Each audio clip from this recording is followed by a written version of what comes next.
Estimados estudiantes del segundo grado de educación secundaria de la gran institución educativa privada Ingenieros Uni. De vuelta en una nueva semana nos encontramos gracias a la tecnología a través de este canal por el cual ustedes me permiten ingresar a sus casas. Queridos estudiantes, solamente tristes porque ya no lo volveremos a ver en un aula dictando clases a nuestro querido amigo, colega, profesor y gran docente, el profesor Figueroa, que ahora en paz descansa. Con esta tristeza sabemos que nosotros los que quedamos vivos debemos continuar la obra, así que por ser ley de la vida continuamos con esto, muchachos. Cargando las penas, no importa, pero seguimos adelante. De esta manera, recordando y en memoria de quien en vida fue al profesor Figueroa, nosotros vamos a continuar con las clases y sabemos que no lo vamos a olvidar nunca al profesor. Desde aquí también las condolencias a toda su familia y valor para poder sobreponerse a esta irreparable pérdida. Mis queridos estudiantes, ahora enfocándonos en nuestro tema, les doy la bienvenida a la asignatura de Historia Universal. Aquí en el fondo de nuestra imagen observamos a una persona arriba en un pupitre o en un altillo dirigiendo una especie de sermón, una especie de clases, y en este caso es una clase donde están sentados sus discípulos, ¿ya? Ellos están compartiendo todos los conocimientos que este erudito comparte con todas las personas. Es parte de la historia universal y parte del tema que vamos a enfocar a continuación, estudiantes. Estamos en la 13ª sesión de aprendizaje, por no decir número 13, sesión número 13 de aprendizaje del área de Historia Universal.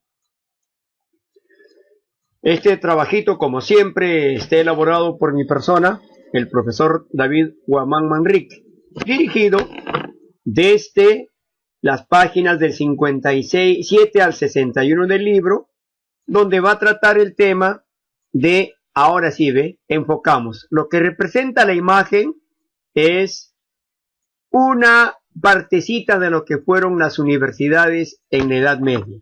El tema que vamos a ver a continuación son las universidades en la Edad Media.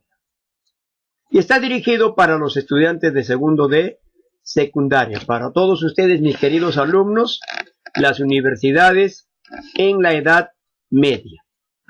Vamos a ir explicando, muchachos, cómo es que estas universidades en la Edad Media han ido evolucionando. Hay que recordar que las universidades en la Edad Media, o por no decir primero, la educación en la Edad Media, estudiantes, estuvo en manos de la Iglesia Católica. Y era el clero el que manejaba la educación en la Edad Media. Es más, solamente recibían educación los que tenían vocación para ser clérigos o para abrazar alguna carrera religiosa. Pueden haber logrado ser arzobispos, obispos, párrocos, sacerdotes, monjes, monjas, abades, cualquiera de las religiones, cualquiera de la clasificación de la religión. En este caso la religión católica está clasificada en clero secular y clero regular, ¿se acuerdan? Entonces, todos aquellos que eran seguidores del clero secular eran los abades, del clero secular eran los arzobispos, obispos, sacerdotes y párrocos, ¿no? El clero secular.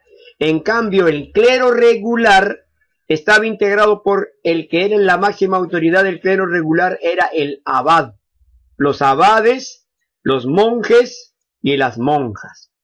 ¿Dónde se reunían los abades? El sitio de enclaustramiento era el monasterio, ¿no? En cambio, los del clero secular, el clero secular, integrados por los arzobispos, obispos, sacerdotes, párrocos, ellos tenían sus parroquias y lo más grande de todo esto eran las iglesias o las llamadas catedrales, ¿no? Por ejemplo, ahora nosotros a las grandes iglesias de la actual religión católica se les llama catedrales, ¿no? Entonces, los del clero secular se reunían en las catedrales, mientras que los del clero regular, los abades, monjes y monjas, se reunían en los monasterios. Entonces habían dos lugares de reunión, monasterios y catedrales. Por esta razón van a surgir dos tipos de educación en la Edad Media. Pero veamos, muchachos. Primero, el tema de ahora son las universidades en la Edad Media. Jóvenes, base de la creación, la Alta Edad Media, es decir, ¿dónde se originan las universidades en la Edad Media? En la Alta Edad Media. A ver, toda la Edad Media, estudiantes, está dividida en Alta Edad Media y Baja Edad Media. La Alta Edad Media es aquella que comienza después de la Edad Antigua, se ingresa a la Edad Media. La primera parte de la Edad Media, ¿no?, es la Alta Edad Media. Cuando comienza? En el año 476 después de Cristo, cuando el Imperio Romano de Occidente cae en poder de los reinos bárbaros. Entonces, a más o menos en el siglo V comienza la Edad Media y hasta el siglo XI, más o menos entre el año 1000 y 1100, hasta ahí va a durar la Alta Edad Media. Y la Baja Edad Media va a durar desde el siglo XI hasta el siglo XIV, ¿no? O sea, pues hasta el siglo XV, perdón.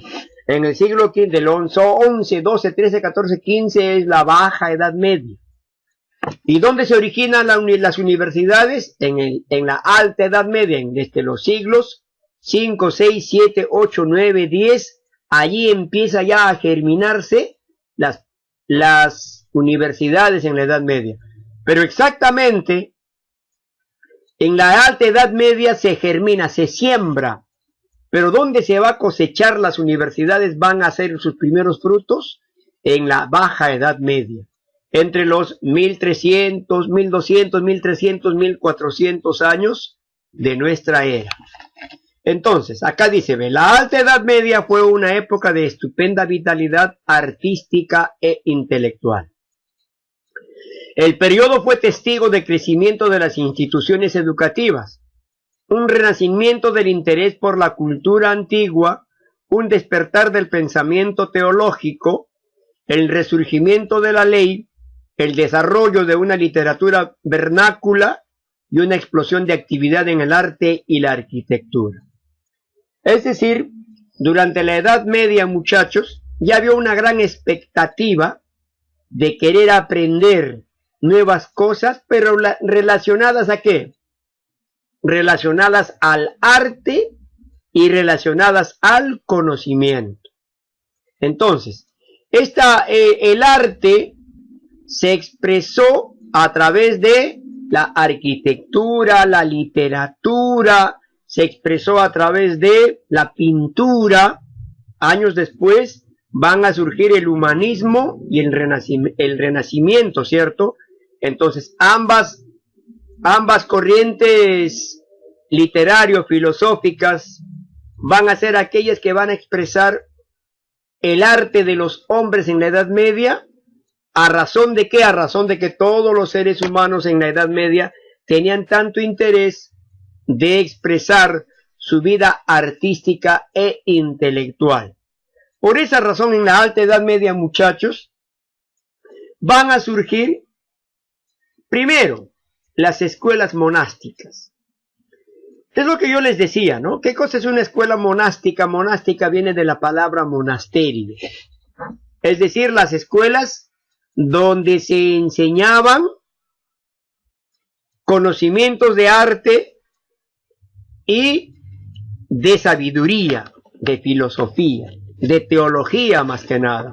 Pero estas primeras escuelas, muchachos, como dice su nombre, escuelas monásticas, ¿dónde se ejecutaban?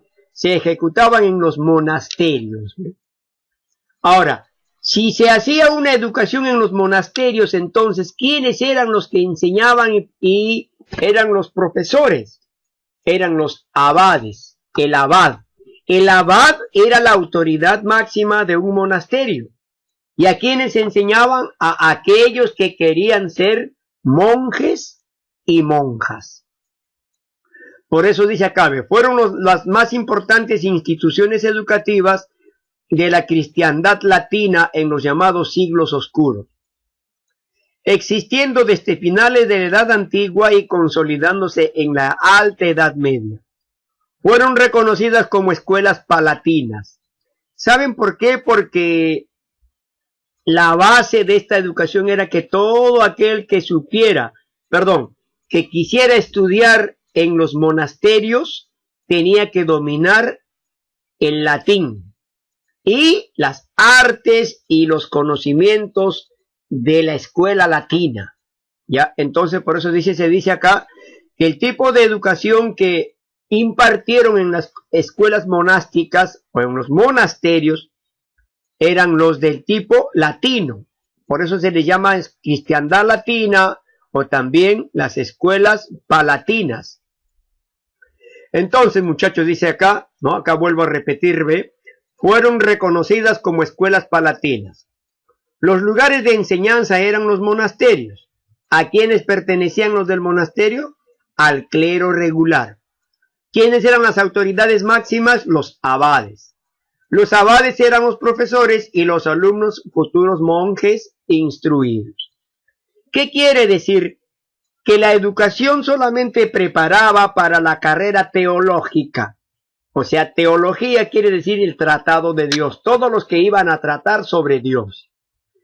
Pero posteriormente, estas escuelas van a aperturar nuevos conocimientos, nuevos intereses, nuevas facultades e inclusive nuevas instituciones. Y por eso van a aparecer las universidades en la Edad Media. Es decir, ya las primeras, o la partida de nacimiento de las universidades en la Edad Media ya estaban en las escuelas monásticas. Posteriormente, estas escuelas monásticas, muchachos, van a ser reemplazados por la escuela catedralicia o las escuelas catedralicias. Y aquí este tipo de educación algo ha dejado hasta la actualidad. Nosotros seguimos utilizando la palabra catedralicia. ¿Saben en dónde? A continuación les explico. Por ejemplo, dice la escuela catedralicia, llamada también escuela episcopal. ¿Ya? La escuela episcopal. Es una institución de la Alta Edad Media que se desarrolló alrededor de las bibliotecas de las catedrales europeas. A ver. ¿Qué cosa es una catedral? Una gran iglesia. ¿Ya? La catedral, por ejemplo, la Catedral de Lima. ¿Conocen ustedes la Catedral de Lima? Es la iglesia de la Plaza de Armas de Lima. Esa es la Catedral de Lima. ¿Ya? Al costado de las catedrales habían bibliotecas. Y dentro de esas bibliotecas se desarrollaba la educación. Pero ¿quiénes impartían la educación? Eran los arzobispos y obispos, porque pertenecían a la clase, al clero secular. ¿Ya? Entonces, acá dice, deben su nombre a su vinculación con una iglesia catedral, una iglesia catedral de una diócesis. ¿Se acuerdan de las diócesis, arquidiócesis que hemos hablado? la clase pasada hablamos de esto, ¿no? Parroquias. Las parroquias estaban dirigidas por párrocos. Y el conjunto de parroquias hacían una diócesis, ¿no? Y el conjunto de diócesis, la arquidiócesis. A ver, recordando. ¿Quiénes eran los maestros de una parroquia? Maestros religiosos de una parroquia. Los párrocos. Los maestros directores de una diócesis. Los obispos. Los maestros directores de la arquidiócesis. Los arzobispos. Estos eran una especie de profesores en la escuela catedralicia que reemplazó a la escuela monástica. Ya, acá dice, eran complementarias de las escuelas parroquiales o de la enseñanza en los conventos, que eran más básicas. Los que enseñaban se hicieron llamar catedráticos, ¿eh? Es decir, arzobispos, obispos y párrocos que dictaban clases de teología, ¿qué se hacían llamar? Catedráticos. ¿Por qué? Porque al costado de las catedrales eran las clases que se dictaban en aquel entonces, en la Alta Edad Media. Miren, muchachos, este término de catedrático, que viene por enseñar al costado de las catedrales, y que los profesores que enseñaban al costado de las catedrales se llaman catedráticos, hoy en día a los maestros universitarios también se les llama catedráticos. ¿De dónde viene la palabra catedrático? De catedralicia. ¿Y de dónde viene la palabra catedralicia? Del lugar donde se impartía educación en la Alta Edad Media, llamado catedral. Bien, muchachos, entonces ya existían las escuelas monásticas y la escuela catedralicia, que posteriormente lo llamaron también las escuelas municipales. Ya a estas escuelas le llamaron escuelas municipales. No lo he puesto, pero recuerden bien, se llaman escuelas municipales. ¿Cómo surgen las universidades? A razón de estas dos bases, de las escuelas monásticas y las escuelas catedralicias. Acá dice surgimiento de las universidades. Las universidades, tal como las conocemos con profesorado, estudiantes y grados académicos, fue un producto de la Alta Edad Media, ¿ve? Producto de la Alta Edad Media. La palabra universidad se deriva de la palabra latina universitas. Ahora, ¿qué significa universitas? Significa corporación o gremio, ¿ya? Corporación o gremio. Y hacía referencia a un gremio de maestros o estudiantes. Acá sería maestro con estudiantes o simplemente maestros y estudiantes. Las universidades medievales eran gremios educativos o corporaciones que formaban a individuos instruidos y capacitados. ¿Surgieron de dónde? ¿De dónde surgen las universidades en la Edad Media? Surgieron de las escuelas monásticas y catedralicias. ¿Qué quiere decir? La partida de nacimiento de las universidades están en las escuelas monásticas y en las escuelas catedralicias. ¿Ya? Pero ¿dónde se empezó a germinar? En la Alta Edad Media. Entonces, muchachos, pero aparecen las universidades en la Edad Media, aparecen en la Baja Edad Media, ¿ya? Acá me olvidé poner, aparecen en la Baja Edad Media, ¿ya? Producto de haber germinado o haberse sembrado en la Alta Edad Media. Ahora, muchachos, principales universidades. Tenemos la Universidad de Bolonia. La Universidad de Bolonia es una de las más antiguas del mundo. Fundada en Bolonia, Italia, en el año 1088, a partir de escuelas municipales.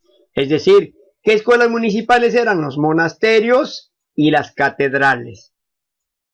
En lugar del origen episcopal, o sea, en lugar del origen religioso, de la mayoría de universidades europeas. ¿Ya? ¿Qué quiere decir? Donde los obispos, arzobispos, párrocos, abades enseñaban, sobre esa base se construyeron las universidades. Sobre esa base apareció la Universidad de Bolonia en Italia. ¿Quién fue su fundador de la Universidad de Bolonia? Fue Irnerio o Irnerius. Fue un jurista italiano. ¿Qué cosa es jurista? Un hombre de leyes. ¿Ya? El que inició el funcionamiento de esta universidad con un personaje llamado Pepo.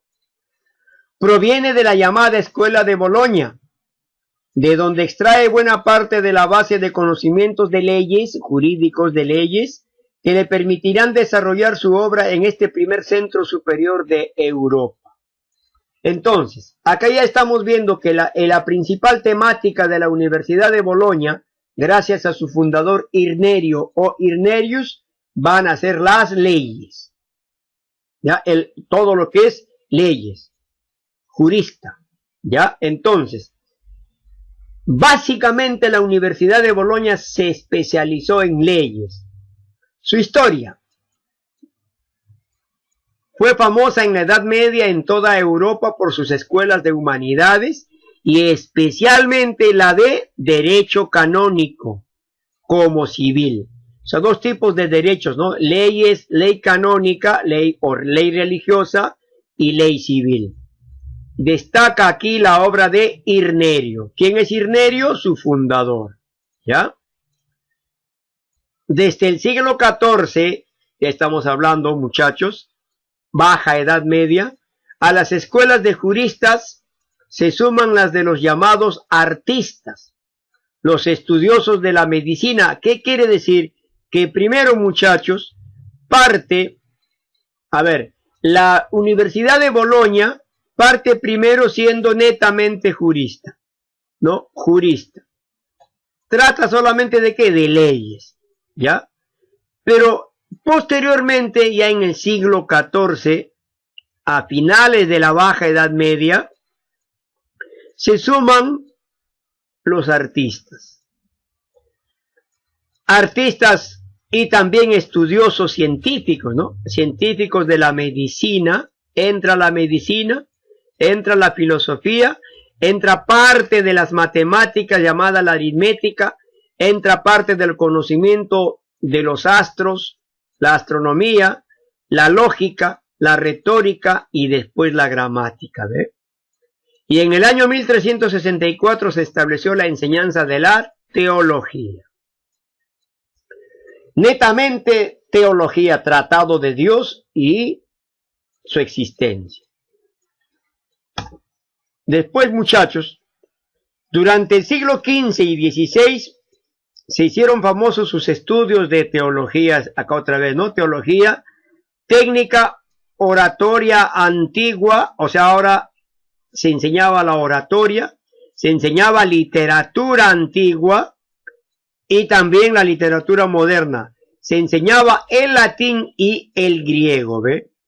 Como base para estudiar la universidad, todos los universitarios tenían que manejar al revés y al derecho el latín y el griego. Más que nada el latín. Si no, no podían estudiar en la universidad. Entonces, era un requisito manejar el idioma latín. Se enseñó ciencias humanas basadas en los nuevos métodos racionales y empíricos del Renacimiento. O sea, todo lo que el Renacimiento también enseñaba o guiaba, en las universidades se enseñaba. Aunque el mayor atractivo de la formación jurídica en el derecho canónico, esto quiere decir, lo mejor de esa universidad fue la formación jurídica. O sea, de leyes. Ya se especializó en leyes. Sobre derecho canónico. Ya, derecho canónico.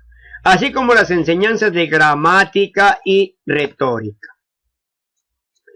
Es algo de la historia de la primera universidad europea de todos los tiempos. La Universidad de Bolonia. ¿Fundada en dónde? Fundada en Italia. En el año 1088. En el libro da otra fecha. Y le estamos haciendo esta corrección, ¿ya?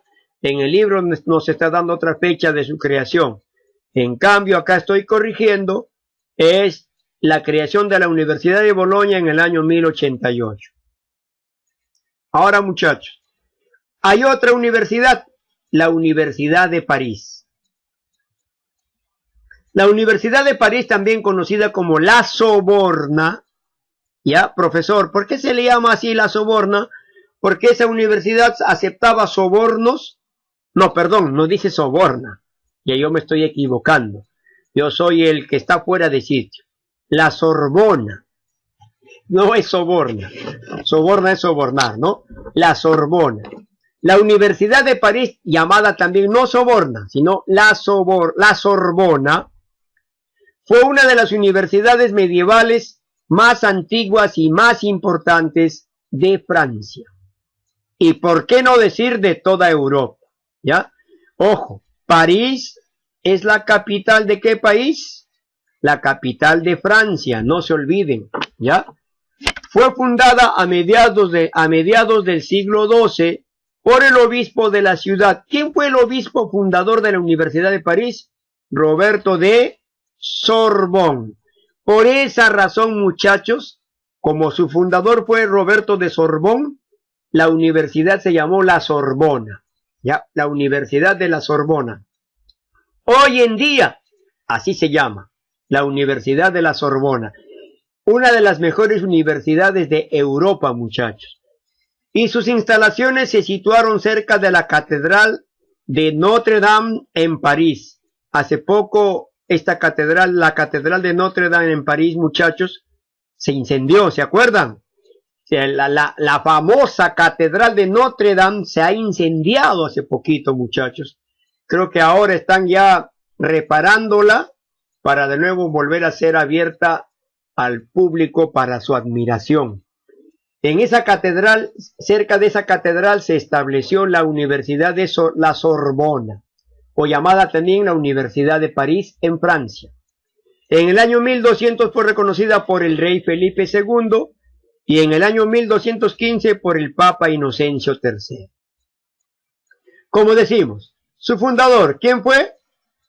El obispo de la ciudad de París, Roberto de Sorbonne. Por esta razón también se le denomina la Universidad de la Sorbona, por el apellido de su fundador. Su historia de la Universidad de París.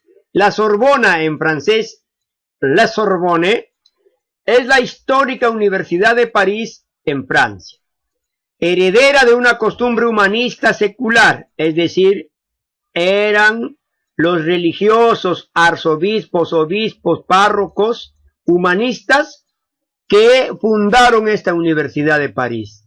Ya los párrocos, arzobispos, obispos humanistas. ¿Ya? Es una universidad de letras y humanidades, ¿ve? Acá letras y humanidades de renombre internacional. Junto con las universidades de Oxford en Inglaterra, Bolonia en Italia y Salamanca en España, hay que recordar, miren, 4 universidades van a tomar renombre especial en Europa. Oxford en Inglaterra, Bolonia en Italia y Salamanca en España y París en Francia. La Universidad de París es una de las universidades más antiguas y prestigiosas del mundo. Fue fundada en el año 1257 por Robert de Sorbonne y reformada en su totalidad por el cardenal Richelieu. Este cardenal Richelieu lo reformó y lo modernizó. ¿A quién? A la Universidad de París. ¿Ya, muchachos? Entonces, ¿en qué año se fundó la universidad? En el año 1257. ¿Ya? Fundado históricamente. Pero antes ya había sido reconocida. En el año 1200 se reconoció por el rey Felipe II y en el 2015 por el Papa Inocencio. Y formalmente en el año 1257 se funda esta universidad. Entre sus célebres profesores y alumnos figuran Pierre y Marie Curie. Ahora vamos a ver quiénes fueron. Jean-Paul Sartre, Simon de Beauvoir, Simon de Beauvoir o Simone de Beauvoir, René Descartes, Louis Pasteur, Lavoisier, Víctor Hugo, San Ignacio de Loyola y San Juan Bautista de la Salle. ¿Quiénes son estos personajes que estudiaron, que fueron catedráticos y fueron alumnos? Grandes pensadores, grandes científicos, grandes teólogos que surgieron de la Universidad de París. Vamos a mencionar a unos cuantos, muchachos, de los más importantes. Por ejemplo, aquí tenemos obras de personajes ilustres de la Universidad de París. Pierre y Marie Curie. ¿Quiénes son ellos? Son físico-químicos especializados en el campo de la radiactividad. Marie Curie fue premio Nobel en el campo de la física y la química. Pero entre Pierre y Marie, ambos estudiaron el campo de la radiactividad. ¿Ya? Y Marie Curie, por todos esos conocimientos, fue reconocida premio Nobel. Donde enseñó, donde fue alumno en la Universidad de París. Jean-Paul Charles Aymar Sartre. ¿Quién fue él? Dramaturgo, activista político, biógrafo y crítico literario francés. Exponente del existencialismo y del marxismo humanista. Rechazó el premio Nobel que se le había otorgado. O sea, ¿por qué Jean-Paul Charles Aymar Sartre rechaza el premio Nobel que le habían entregado?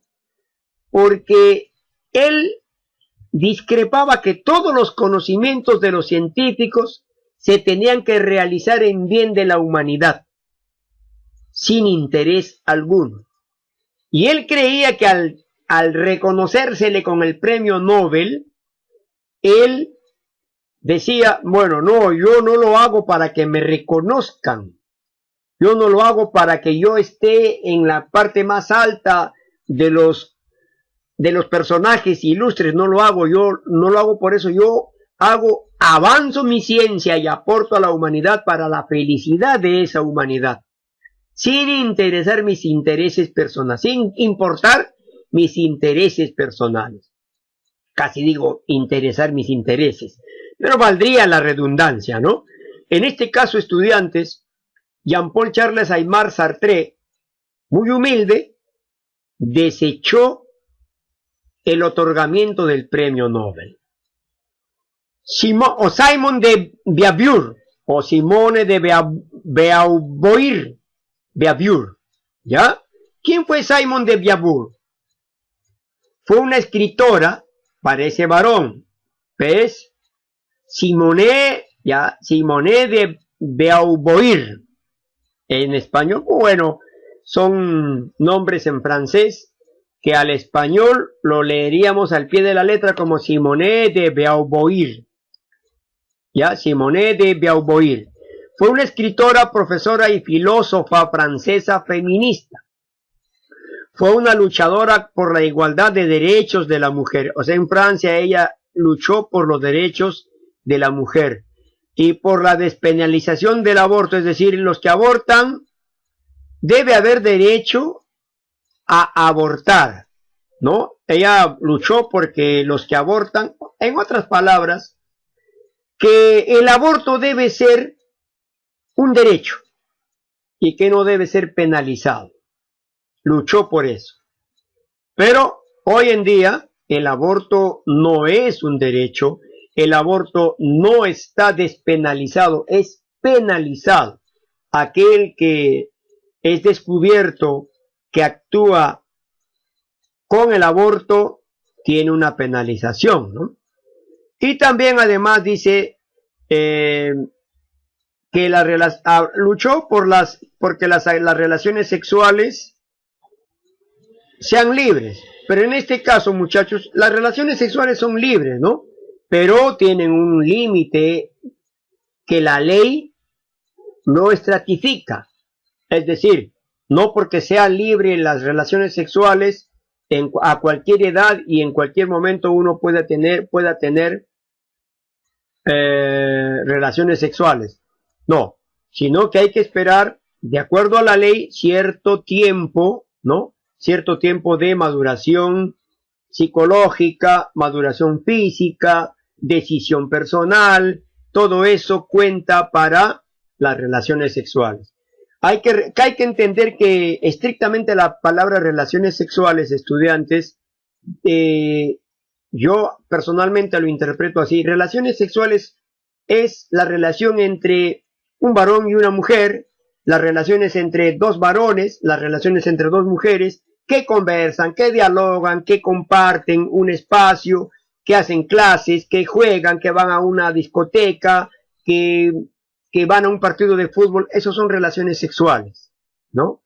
Pero estrictamente hablando de coito, o sea, el acto donde el varón copula con una mujer y se unen por amor y pueden o no pueden crear hijos, procrear hijos a través de este acto, eso se llama coito, ¿no? Coito.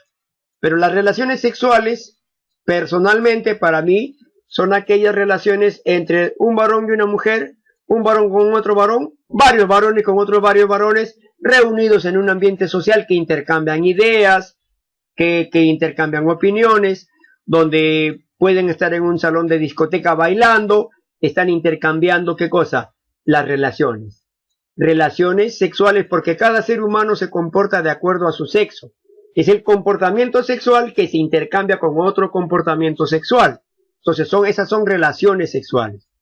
El coito ya va más allá, ¿no? Es la entrega de un varón hacia una mujer, ¿no? Normalmente, el varón con una mujer en el acto de copulación, que puede o no engendrar después de ese acto un nuevo ser humano. Pero entendiéndose más amplio el coito, ya no solamente los activistas los activistas homosexuales ya están pidiendo sus derechos. Bueno, no entiendo correctamente, no los puedo entender qué es lo que exigen y reclaman. Me imagino que igualdad de condiciones en el que coito pueden haber entre dos varones que son homosexuales y dos mujeres que también son homosexuales. Entonces ellos exigen que la relación entre dos varones y entre dos mujeres sea visto con normalidad, con naturalidad. Bueno, debe ser así, ¿no? Entonces, y la libertad de amor y de la práctica del amor, es cierto, nadie lo puede prohibir. Bueno, hay que entender que cada quien vive su forma de vida y cada quien es respetado como tal. René Descartes. ¿Quién fue René Descartes? Fue un filósofo, matemático y físico francés, considerado como el padre de la filosofía moderna, así como uno de los protagonistas con luz propia en el umbral de la revolución científica. Es uno de los revolucionarios científicos, René Descartes, ¿no? De él viene, creo, no estoy muy enterado sobre las matemáticas, de René Descartes vienen las leyes cartesianas, ¿no? Ustedes son más matemáticos que yo, deben de conocer todas las leyes cartesianas. Luego también tenemos otro personaje, Louis Pasteur. ¿Quién fue Louis Pasteur? Fue un físico, químico, matemático y bacteriólogo francés, cuyos descubrimientos tuvieron una enorme importancia en diversos campos de las ciencias naturales, sobre todo en la química y microbiología. Antoine Lavoisier fue un químico, biólogo y economista francés, considerado el padre de la química moderna. ¿Ve? ¿Quién es el padre de la química moderna? Antoine Lavoisier. Por sus estudios sobre la oxidación de los cuerpos, el fenómeno de la respiración animal, el análisis del aire, la ley de conservación de la masa o ley Lomonosov, Lavoisier, la teoría calórica, la combustión y sus estudios, esto principalmente, ¿ve? ¿Sobre qué? Sobre la fotosíntesis. Muchachos, Ahora viene la Universidad de Oxford. La Universidad de Oxford es la más antigua del mundo angloparlante. O sea, los que hablan, ¿qué cosa? Hablan. ¿Qué idioma hablan los angloparlantes, muchachos? ¿Hablan ¿qué idioma? Ahí está. Estoy tratando de representar. ¿Hablan qué? Muy grande la L. Hablan el inglés. ¿Ya? El inglés. Está mal escrito, pero... Angloparlante, hablan el inglés. En otras palabras, Inglaterra. La Universidad de Oxford pertenece a Inglaterra. No hay una fecha segura de su fundación, pero la enseñanza ya existía en Oxford, en Inglaterra, de alguna manera en 1096, y desde 1167 se desarrolló rápidamente cuando Enrique II, el rey Enrique II de Inglaterra, prohibió a los estudiantes ingleses asistir a la Universidad de París. ¿Qué quiere decir? Habían jovencitos de Inglaterra, en este caso llámese Londres, en este caso hace mención a ¿qué? A la ciudad de Oxford. El rey Enrique II les dijo, nadie me va ahora, a partir de hoy, nadie me va a estudiar a la Universidad de París. Todos me van a estudiar aquí en este lugar, en la Universidad de Oxford. Y es de esta manera más o menos como se consolida la Universidad de Oxford, ¿no? Es decir, no vayan ahora a París, quédense en Oxford y aquí estudien. Porque ya aquí hay una universidad, ¿ve? Y se crea la Universidad de Oxford. Su fundación, como dice, aproximadamente en el año 1188, el historiador Gerald of Wales hizo una lectura pública en la Asamblea de Oxford y alrededor de 1190, con la llegada de, atención con este nombrecito, Emo de Friesland, el primer estudiante extranjero en la Universidad de Oxford, comenzó la tradición de las universidades, los intercambios universitarios internacionales. Entonces, ¿qué quiere decir?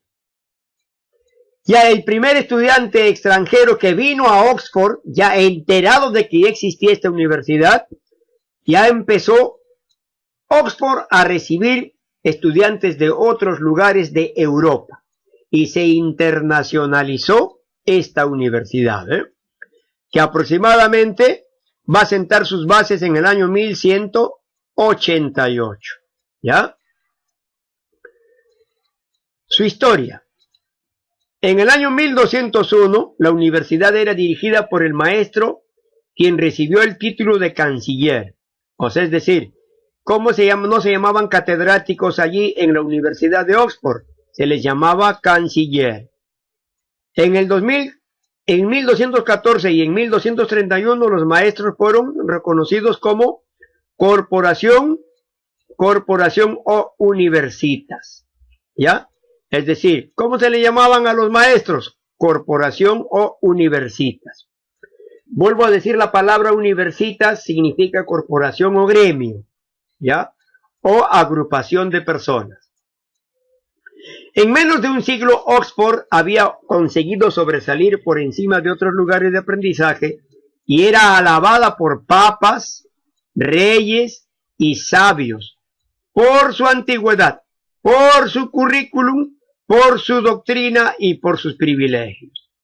En 1355, Eduardo II de Inglaterra pagó un tributo a la universidad por su inestimable contribución al aprendizaje y proveer graduados distinguidos. Hasta el rey dijo, yo pago, porque gracias a esta universidad hay grandes graduados y muy grandes profesionales que aportan al crecimiento de Inglaterra, la Universidad de Oxford.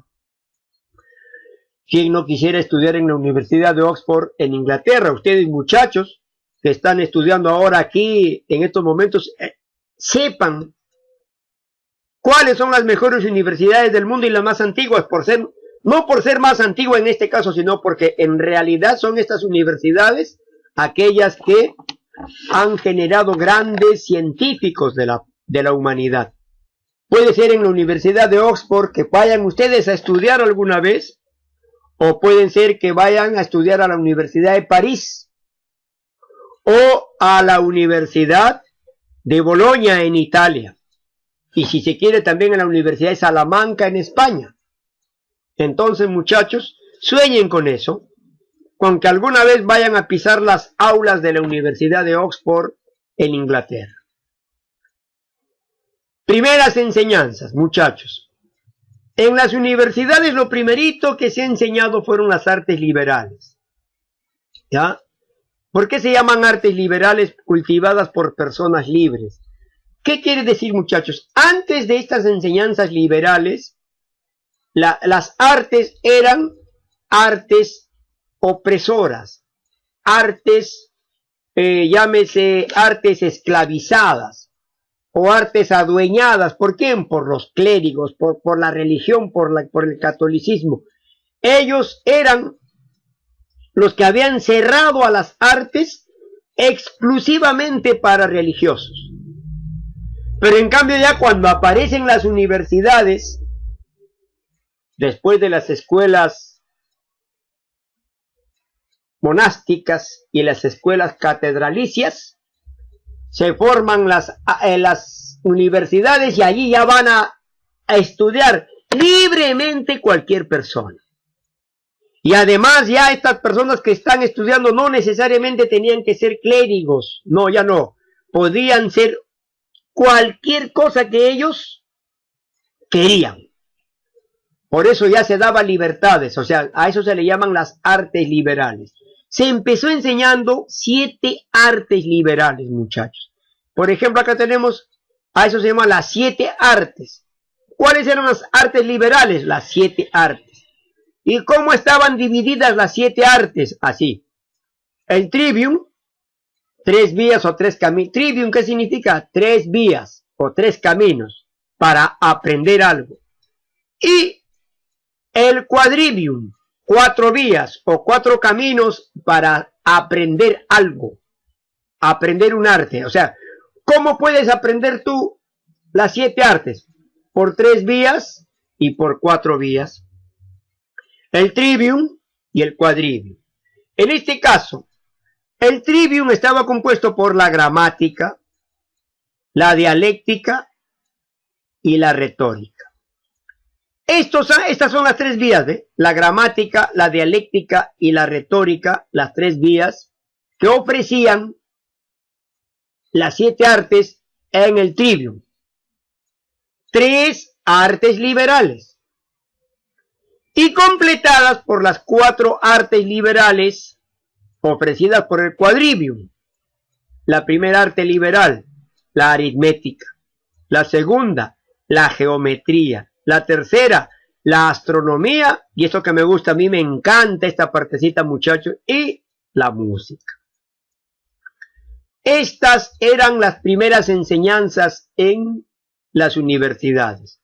Posteriormente se van a ir ampliando más facultades donde van a surgir grandes científicos que van a aportar para la humanidad grandes cosas, como las que ya hemos mencionado algunas de los que estudiaron y los que fueron maestros en la Universidad de París, ¿cierto? Acá dice ahora, muchachos, todo estudiante para ingresar a la universidad obligatoriamente tenían que saber leer y escribir en latín. Acá está, ¿ve? En latín. Idioma que era utilizado en las enseñanzas. Es decir, todos los catedráticos, todos los profesores que enseñaban en las universidades impartían estos conocimientos en latín. Y aquel que no dominaba el latín, mejor que no vaya a la universidad. Es como pretender decir, bueno, voy a ir a trabajar a Estados Unidos, mamá, papá, adiós, chao, nos vemos, pero no sé nada de inglés. Voy a estar navegando en un mar sin saber nadar. Y me voy a ahogar. Por esa razón, para ir a un lugar determinado donde es otro idioma, básicamente hay que dominar ese idioma. Igual eres estas universidades, ¿no? Para llegar a las universidades había que dominar el latín, porque en latín se enseñaban todos los conocimientos dentro de estas universidades. Bien, muchachitos, ahora los demás conocimientos los van a complementar con el libro. En el libro habla de la escolástica, de la filosofía medieval. Están datos muy importantes que nos van a ayudar a resolver las prácticas que ustedes van a desarrollar a continuación. Dice, por ejemplo, al término de observar el video, deben transcribir al cuaderno los mapas conceptuales que estén en Word. Dentro de la plataforma está en Word ya desarrollado por nosotros en la clase. O sea, cuando ya ustedes lo terminan de transcribir al cuaderno, le toman foto y lo envían a mi WhatsApp personal, minutos antes que acabe la hora de clase. En cambio, lo de las páginas 59, 60 y 61, que son las prácticas que tiene el libro, ustedes van a tener una semana para realizar como una especie de trabajo de investigación. Es decir, ustedes van a investigar las respuestas de las preguntas que vienen en las prácticas de las páginas 59, 60 y 61. Y eso me van a enviar el próximo lunes 6 de julio. Ya entramos al mes de julio, ya ven. El próximo lunes 6 de julio me van a enviar eso, ya muchachos. No se olviden, es trabajo de investigación. Y también, muchachos, me van a respetar este horario de envío de trabajitos. No se olviden, mis queridos estudiantes. Bien, muchachos, por el tiempo que nos queda muy corto, gracias por la atención prestada. Quédate en casa. No se olviden, jovencitos estudiantes, cuiden su salud y hay que quedarse en casa porque es la mejor protección que podemos tener en este momento de pandemia. Un abrazo, estudiantes, hasta la vista, jóvenes.